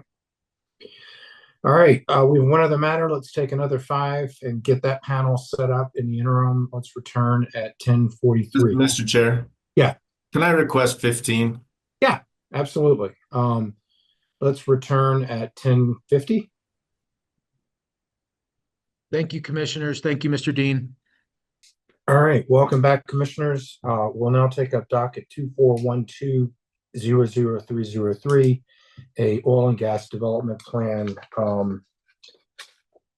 the Mancus OGDP. And I believe that, well, I'm not sure. The agenda at one point had Brett Kavanaugh speaking first, and then the revised agenda late yesterday did not have Mr. Kavanaugh. Ms. Wazelinski, do you know if Mr. Kavanaugh planned on appearing today? Thank you, Chair. Weld County is the proximate local government for this OGDP, and so Director Kavanaugh does not plan to speak. However, a representative from the town of Platteville, Miss Angela Snyder, is here on the hearing and is prepared to give a few remarks. Great. Ms. Snyder, we look forward to hearing from you.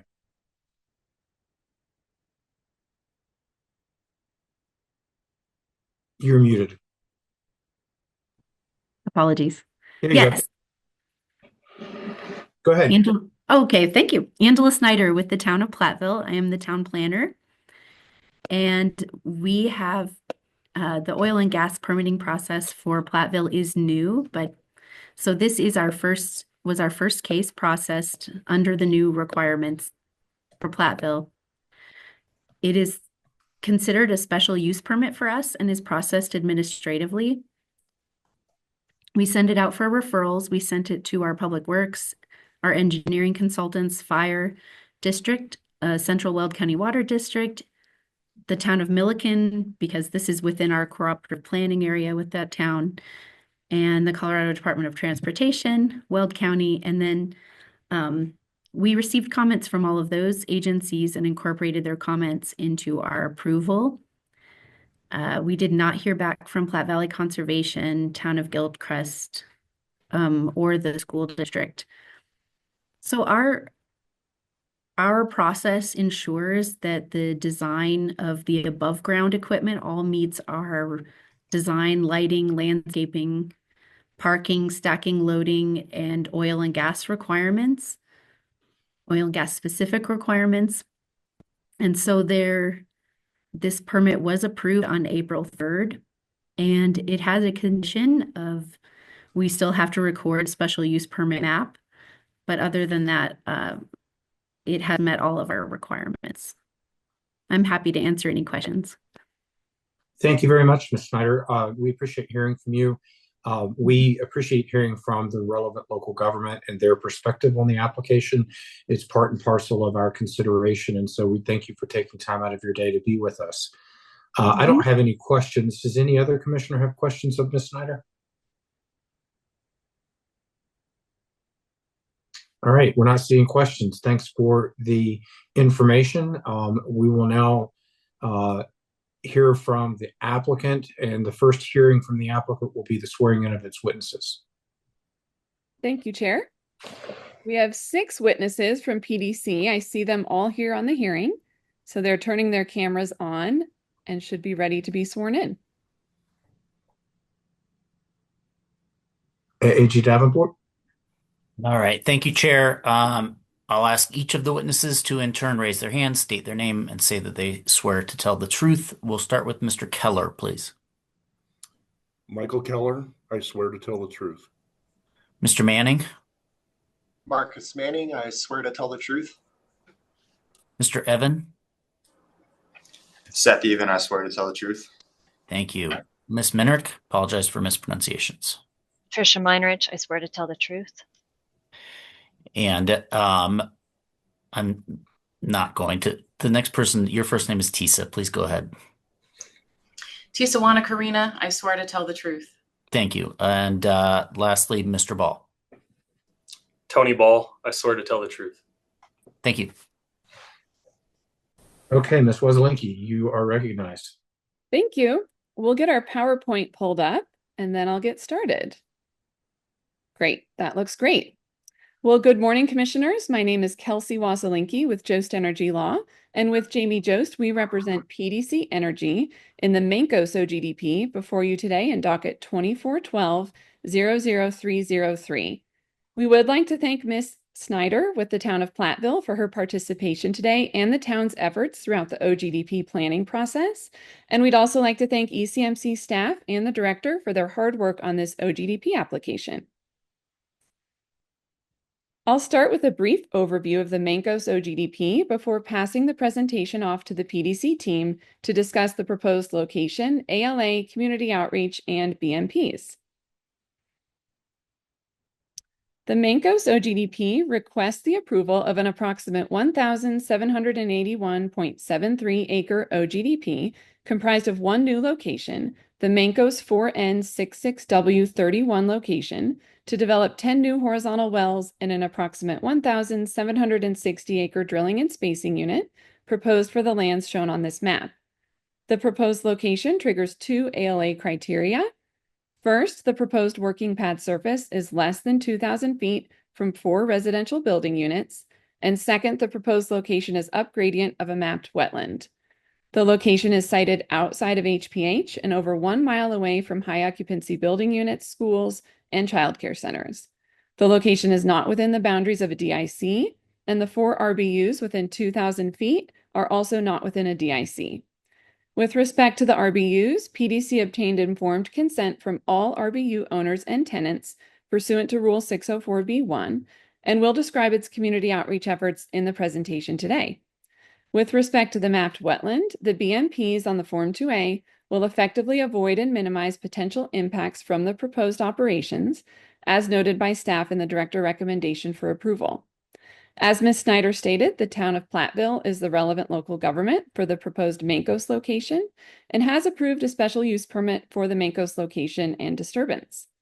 PDC committed to 29 recommended BMPs from CDPHE, and specifically, PDC commits to pipeline takeaway for oil, gas, and produced water, and will utilize EPA Tier 4 or equivalent engines for drilling and during hydraulic fracturing. And finally, PDC agrees to the COA listed in the director recommendation for approval of the OGDP regarding reference area photos. This slide shows the timeline of this OGDP application. Of note, no public comments were submitted on the Form 2A and no petitions were filed. And again, the town of Platteville approved the special use permit for the Mancos location on April 3rd of 2025. Before I pass the presentation off to the PDC team, I do want to highlight the legal standard of review for this OGDP, which again is under Rule 604B1, due to 100% of the RBU owners and tenants within 2,000 feet of the working pad surface signing informed consent. I'll now turn the presentation over to Tony Ball.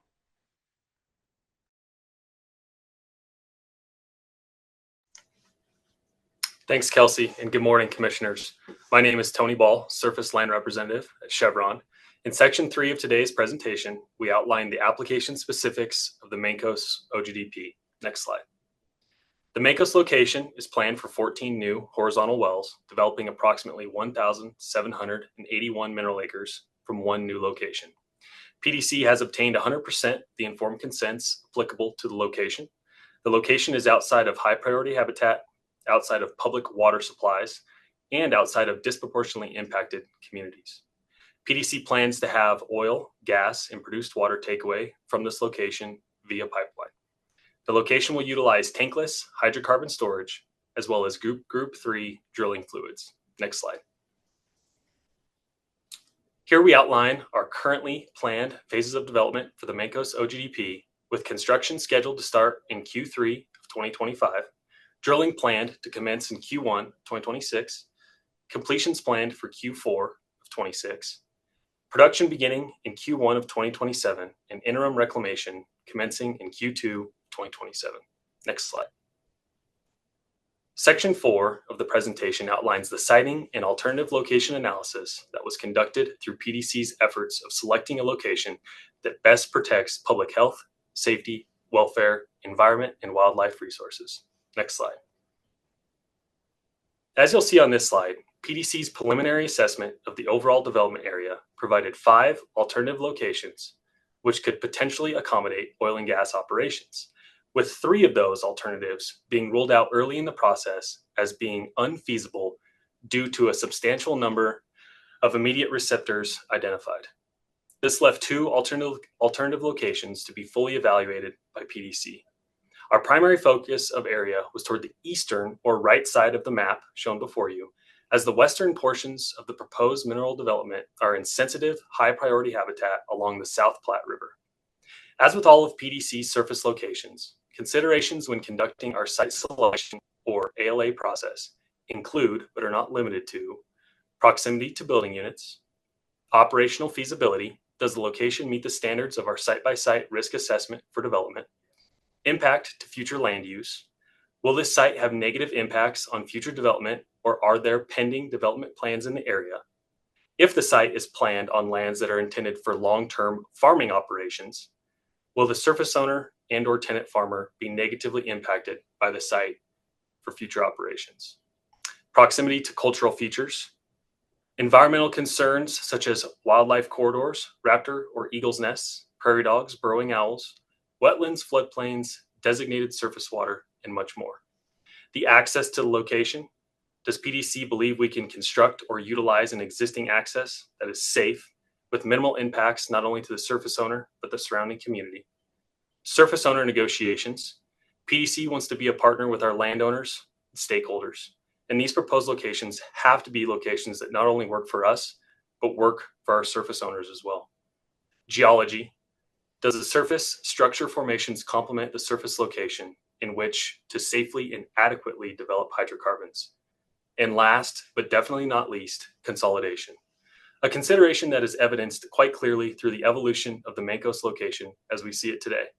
This is a plan that at one time in its early development stages was planned for 2 separate spacing units in 2 individual oil and gas locations. Through the extensive ALA process, coordination with our stakeholders, and PDC's continued efforts of consolidating our overall footprint within our development area, we are looking at the plan before you today, in which we develop an entire mineral development area from a single oil and gas location. Next slide. We'll now walk through each of the 5 alternative locations that were evaluated as part of the ALA associated with the Mancos OGDP, beginning with alternative location 1. The advantages associated with this location include that PDC did execute an SUA with the owner. It is outside of high priority habitat, outside of wetlands and floodplains or those designated areas. It is not located within a disproportionately impacted community, and it is not located near a school or childcare facility. The disadvantage or potential impacts that we identified with this location included 10 residential building units within 2,000 feet, none of which would be subject to a surface use agreement on the property. Due to where this location is situated, it would require an additional pad to develop the target minerals, thus resulting in approximately 11 acres of additional disturbance. Another disadvantage to alternative location 1 is the coexistence with nearby mining operations. Locating a pad site in this area would put additional dust and traffic impacts to residents nearby on top of the existing mining operation impacts that they are currently experiencing today. Next slide. We'll now look at a second location that PDC evaluated through the ALA process. This location is not located within a disproportionately impacted community and is not near a school or childcare facility. The location can recover the target minerals without the need of an additional well pad. However, once the location was fully evaluated, several receptors or concerns were identified that deemed the location to be far more potentially impactful than the proposed. The location currently has 9 RBUs within 2,000 feet and 1 within 800 feet of the working pad surface. This pad location would eliminate around 9.5 acres of cropland from production. Next slide. Alternative location 3 was a location PDC identified as lands that could potentially accommodate an oil and gas location and provide the ability to develop the Mancos unit from a single location. However, many concerns were identified as we fully evaluated the subject alternative. There were 8 RBUs within 2,000 feet of the working pad surface, with the closest at a merely 240-foot distance. The irrigation ditch is approximately 136 feet away, and the location would disturb existing flood irrigated cropland. This location would also draw concerns from PDC and nearby residences due to the pre-existing traffic from mining operations in the area. Next slide. It was important that we included this alternative in our assessment, as it was part of the evolution of the Mancos unit and a contributing factor to our efforts of consolidating this plan to one single location. Alternative 4 was a location that was identified through preliminary discussions internally, as it is in the same proximate area as the proposed location. Through a quick analysis, it was ruled out due to 2 RBUs within 500 feet and 1 within 158 feet of working pad surface. The landowner was not interested in a pad location in their crop field due to their future farming operation plans. Next slide. Alternative 5 was quickly deemed unfeasible due to the service owner having no intention to change the land use or sign a surface use agreement, as they have sold sod locally since 1962 to residential and commercial entities such as Coors Field, requiring the owner to retain as much farmable surface area as possible. On top of that, the location yielded 10 RBUs within 2,000 feet, with the closest about 400 feet away. Next slide. Now that we've looked at the 5 alternatives that PDC evaluated as part of the ALA process for the Mancos development, we'll dive into the proposed Mancos location and discuss the reasons why PDC deemed the location to be preferred and least potentially impactful to public health, safety, welfare, environment, and wildlife resources. The proposed location is outside of high priority habitat, no surface occupancy, wetlands, or floodplain designated areas. PDC has executed a surface use agreement and the land is in dry land pasture. The location is not located within a disproportionately impacted community and not located near a school or childcare facility. One of the biggest benefits PDC recognized with the proposed location was the opportunity for a consolidated energy footprint. The property is surrounded by parcels owned and operated by other oil and gas service and midstream companies. While the proposed location does have 4 RBUs within 2,000 feet of the working pad surface, PDC conducted several consultations with the owners and/or tenants of these RBUs and obtained 100% informed consents from the RBUs as well. PDC recognized that there were few RBUs just outside 2,000 feet, and these RBUs have been consulted and their concerns are noted in our community outreach slide. Next slide. With that, we'll take a deeper dive into our community outreach efforts that were conducted in association with our Mancos development. Next slide. As with all of our development plans, we find it crucial to conduct community outreach efforts both early and often and continue these efforts through the cycle of the project. I will elaborate on the individual meetings with our nearby residents in the next slide.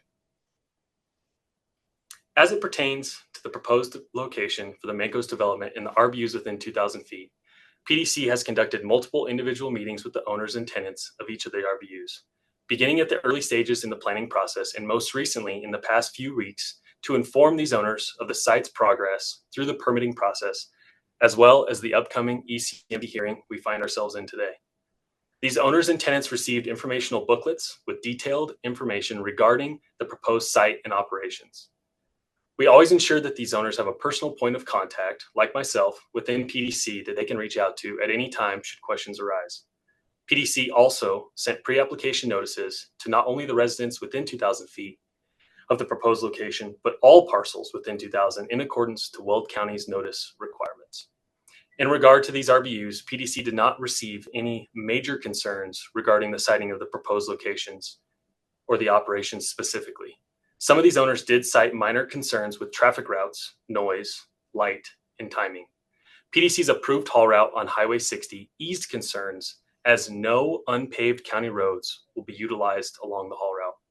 PDC plans to use sound walls along all sides of the location for noise and light mitigation. In addition to our consultations with residents within 2,000 feet, PDC also consulted resident building units just outside 2,000 feet. And the feedback that we received from those owners just outside of 2,000 feet from the proposed location was that they were in full support of oil and gas development and only had concerns about noise and light mitigation. They also mentioned that they recognize that Colorado has some of the highest standards for oil and gas operations in the country, and that this would ease many of their minor concerns, if any did arise. Again, these residents all received a personal point of contact within PDC and/or Chevron that they can continue to communicate with throughout the life of the project. As stated earlier in the presentation, PDC did acquire 100% of the informed consents within 2,000 feet, and PDC commits to continually update and foster these relationships as the Mancos project progresses. I will now hand the presentation over to Tisa Wanakarina. Thank you, Tony. Good morning, Chair, Commissioners. My name is Tisa Wanakarina, Permitting Coordinator for PDC, and I will be sharing on the slides covering local government approval and avoidance, minimization, and mitigation measures. Beginning with local government approvals. As you heard from Platteville's testimony, we have a great working relationship with Platteville, and it has been a pleasure to work with them on the Mancos location, as this site has been in the planning phase for a couple of years and undergone changes and updates along the way to make it a better location for all. As recognized, the town of Platteville is the relevant local government. PDC had pre-application meetings with Platteville on May 17th of 2022 and August 13th of 2024, and we submitted our special use permit application on December 2nd of 2024 and received Town of Platteville approval on April 3rd of 2025. And the Town of Platteville has been supportive of this location. Weld County is the proximate local government, and the only question we received from Weld County at the time was regarding haul route, and PDC was able to let them know that the Mancos traffic will not be utilizing any Weld County roads. And they have also been supportive with no other concerns. The town of Milliken reached out and had questions about traffic, and we were able to alleviate their concerns as well and explain that we would not route any traffic through Milliken. PDC worked extensively with CDOT to attain an access permit and will be utilizing Highway 60 to Highway 85. With regard to measures taken to avoid, minimize, and mitigate potential impacts, on March 10th of 2025, PDC met with CDPHE and ECMC for a consultation, and CDPHE released final consultation notes to us on March 19th of 2025. The proposed location is within the Denver Metro North Front Range Ozone non-attainment area. It is not located within disproportionately impacted communities. And our CDPHE Colorado EnviroScreen and APCD Regulation 3 analysis for the proposed location is 68.8 overall. PDC agreed to the 29 BMPs listed as of March 19th, 2025. And to highlight some of those BMPs, PDC will use grid power to minimize permanent powered production equipment powered by fossil fuels on site, excluding external combustion sources. PDC will have tankless hydrocarbon production facility and committed pipeline takeaway for gas, oil, and water. PDC will use hydraulic fracturing fleet and will use Tier 4 or equivalent engines. And PDC is committed to Ozone Action Day requirements. Furthermore, PDC continues to seek electrification for this location with Xcel Energy and await their approval for the provision of services and capacity needed. In September of 2024, PDC reached out to discuss electrification for the Mancos location. In October, the original application was submitted, and by November of 2024, Xcel confirmed at that time they could not have the capacity to support our facility until the end of 2026, early 2027. As of today, April 2025, Xcel is currently reviewing for power capacity. PDC makes every effort to reduce impacts when possible and desires to be a good neighbor to the community and environment. And this slide discusses just a few of the highlights of PDC's best management practices.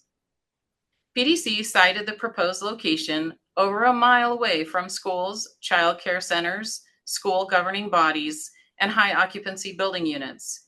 And it is also located over 4,000 feet from high priority habitat, no surface occupancy, floodplain, and disproportionately impacted communities. And with a focus on avoiding and minimizing air emissions, PDC utilizes tankless hydrocarbon storage, oil, gas, and produced water pipeline takeaway, temporary freshwater lines for completions operations, a quiet frac fleet, Group 3 drilling mud, Tier 4 or equivalent engines for drilling and frac, and PDC commits to minimizing fossil fuel-powered production equipment by utilizing grid power.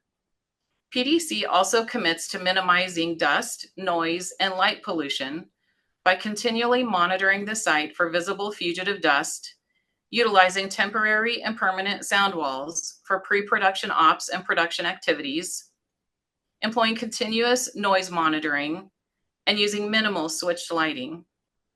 PDC is committed to safety and security with 24/7 remote monitoring. And in an effort to mitigate emissions and reduce the overall footprint in this area, PDC has the opportunity to plug and reclaim up to 18 wells and decommission up to 5 production facilities. As you see, the green stars represent the 5 facilities to be decommissioned. All facilities are located within 2,500 feet of RBUs, with the closest facility being only 352 feet from an RBU. The yellow dots on this slide represent most of the 18 wells to be plugged and reclaimed. 2 wells are within 1,100 feet of an RBU, with 1 well being 275 feet from an RBU. Overall, Mancos will develop 1,760 mineral acres from 14 wells, and in the production phase, our interim reclamation will reduce the location acreage from 21.73 acres to only 7.04 acres. The offset wells will return 21.6 acres with a net return of 14.56 acres to landowners. And PDC has a desire to reduce and return acreage back to landowners, all while avoiding, minimizing, and mitigating impacts. I will now turn it back over to Kelsey for the conclusion and requested relief. Thank you, Tisa. I'll conclude the presentation with a summary of a few OGDP highlights. As we have discussed, the location has approved local government siting through the town of Platteville, and the director recommends approval of the OGDP. PDC eliminated several alternative locations in favor of the proposed Mancos location, which allows for optimal avoidance and minimization considering the location of sensitive receptors. PDC obtained 100% informed consent from all owners and tenants of the 4 RBUs within 2,000 feet under Rule 604B1. PDC commits to pipeline takeaway for oil, gas, and produced water. And finally, PDC can commit to EPA Tier 4 or equivalent engines for drilling and during hydraulic fracturing, and will electrify the production equipment. This slide shows the relief requested for the Mancos OGDP.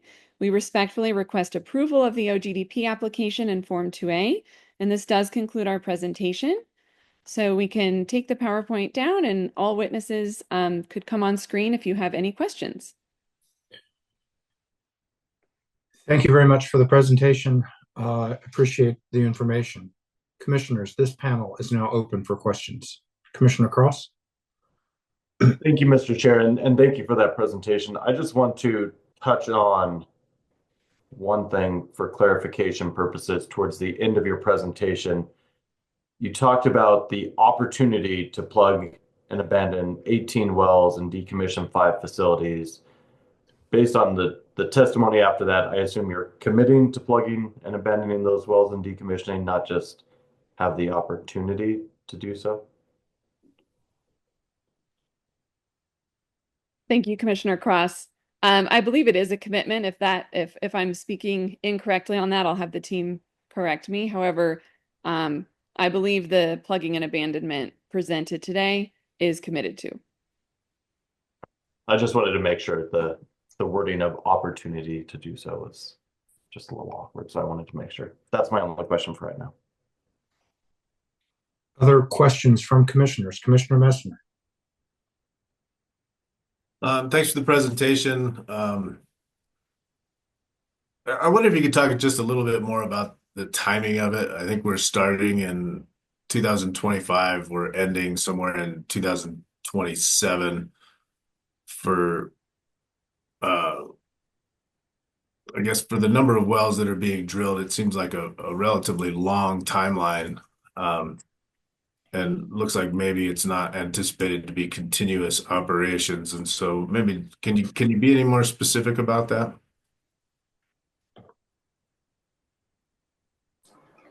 Yeah, thank you for the question, Commissioner. For the timeline of phases of development, so we plan on starting our drilling phases in 2026 and then completing in 2027. There'll be times there where we have facility and surface work being done. In the meantime, we'll continue producing some of those wells that are located in and around the Mancos facility. I don't know if that fully answers your question. If there's any way I can elaborate on it, please let me know. Yeah, well, I guess the question is, and it is a question, so you can maybe you can just help me with it a little bit. But it seems like with that timeline, there may be some gaps where there's not activity happening, and I'm asking this only because, you know, as residents that are in proximity to this, whether or not they may think if there are gaps in operations that operations have stopped, and then when they see it start up again, sometimes that could be a point of consternation for folks that are in proximity to it. So I'm just trying to better understand whether there is an intent to have a continuity of operations from construction to production, or whether you anticipate gaps where there may not be activity happening. Yeah, thank you for the clarification. So our main goal is to try and stay out of some of the ozone issues with the non-attainment areas. And like Tony mentioned earlier in our presentation, he'll be the main point of contact for some of those breaks in development. So if they have any questions, anybody within the, or apologies, people that are located within the RBUs, they can reach out to Surface Land. So what I'm hearing you say then is that any breaks in the operations would be to, I guess, acknowledge the ozone season, and that's part of the reason for any timing breaks in the timeline. Yes, that's correct. Okay, thank you for that. Further questions for the panel? Commissioner Ackerman? Thank you. I don't know if you listened to the last OGDP, but there's a similar burrowing owl question that I have for this OGDP. But I know that you committed to CPW to survey for burrowing owls, and I think that was a little bit of a late-breaking commitment. I just wanted to clean that up a little bit, and it's implicit that if those owls are found, since they're threatened, there would be follow-up that would help you comply with state statute and regulation. And so I just wanted to propose an additional COA that if in those surveys any burrowing owl is found, that PDC would report that data to CPW and would consult with them to come up with a burrowing owl plan that would ensure that compliance with statute and regulation. And wanted to ask if you had any concerns associated with that. Thank you, Commissioner Ackerman, for the question and statement. Yeah, I mean, our standard process is to have full ground and environmental clearances prior to any construction activities. We did commit to we understand there's a pretty prolific prairie dog colony in the area. So as burrowing owl habitat, we need to be protective of that. So we would commit to full ground surveys before any activity, as well as committing to a Colorado Parks and Wildlife endorsed protective plan if there are active burrows identified. Thank you. I appreciate that, Mr. Keller. And if that's currently found in the materials anywhere, then this COA isn't necessary. I didn't find it anywhere. I didn't find it in the wildlife plan. I did find the commitment to a survey, but not to subsequent follow-up. And so point me in the right direction if I'm wrong there. And again, that's not negligent, I don't believe, on the part of the operator. I think it was just the operator agreeing to comply with the survey as requested by CPW. And it would be called out in our wildlife protection plan, but as far as the further commitment to a full compliance plan with Colorado Parks and Wildlife. It probably doesn't go that far, but you do have our commitment to that. Thank you. I appreciate that. No further questions. Further questions for the panel?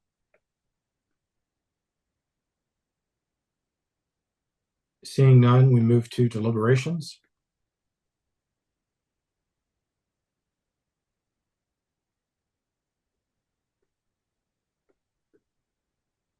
I can start, or Commissioner Cross, if you want to start. Thank you, Mr. Chair. And again, I want to thank the operator for the presentation here. I also want to thank the local government. Good to see additional local governments taking the opportunity to design their own rules and regulations around this, and appreciate that.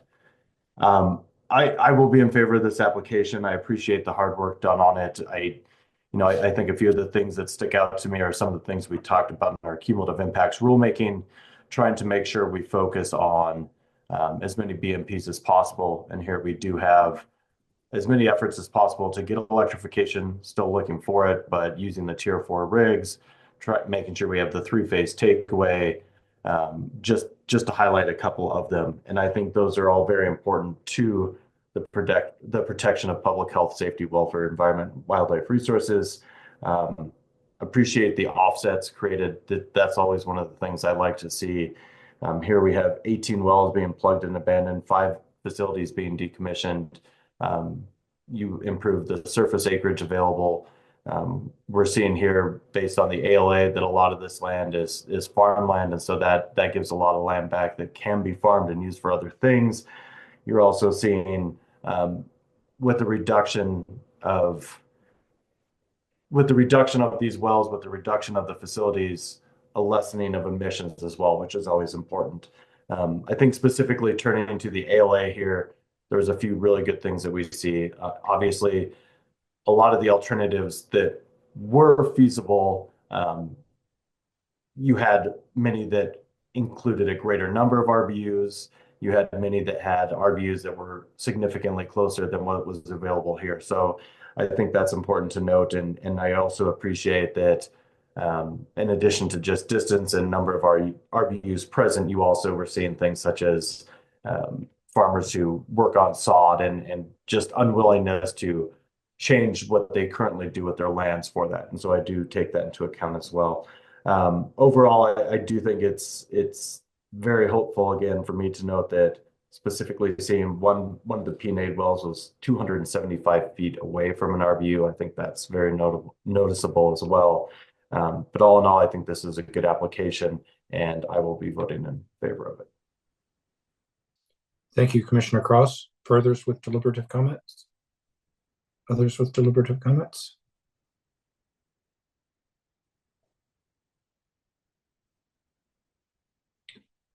Anyone desire to make a motion? Move for approval. Again, and I will note the COA, Commissioner Ackerman recommended if that's necessary for this and not clear. AAG Davenport?